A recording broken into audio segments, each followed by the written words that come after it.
வணக்கம். சில் சுமிதா அம்மையாரை பற்றி பாடலில் எடுத்து இன்றைக்கி வந்து என்ன கேட்டிங்கன்னா அந்த விஜய் டிவியில் பேசியிருக்காங்க. இதுக்கு முதல்ல நான் நன்றி சொல்ல வேண்டியது யாருன்னு கேட்டிங்கன்னா ராகவா லாரன்ஸு. பெண்களுக்கு கொஞ்சம் எடை கொஞ்சம் அதிகமாக இருக்கனால நம்மளுக்கு அந்த கவர்ச்சி அப்படிங்கிற கண்கள் உண்டாயிட்டு இருக்கு. இந்த கவர்ச்சியை தடுக்கிறதுக்காக டான்ஸ் ஆடும்போது அவர் என்ன சொல்லியிருந்தாருன்னு கேட்டிங்கன்னா, அதுக்கேற்ற மாதிரி அந்த உடையை போட்டோம் அப்படின்னு சொன்னோம்னா டான்ஸு எப்படி ஆடுறாங்கங்கிற கவனம் இருக்குன்னு முதல்ல சொன்னது யாருன்னா ராகவா லாரன்ஸ் அவர்கள் தான்.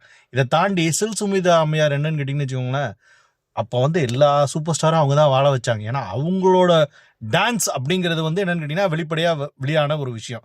சட்டை பேண்ட்டை போட ஆரம்பித்தது அவங்க தான் வந்து போட ஆரம்பித்தாங்க. எந்த இடத்துலையும் அவ்வளோ ஒன்றும் ஒரு பெரிய கவர்ச்சியெல்லாம் ஒன்றும் கிடையாது. எப்படி ஆண்களை வந்து சிக்ஸ் பேக் காட்டுறாங்களோ அது மாதிரி தான் அவங்க காட்டியிருந்தாங்க.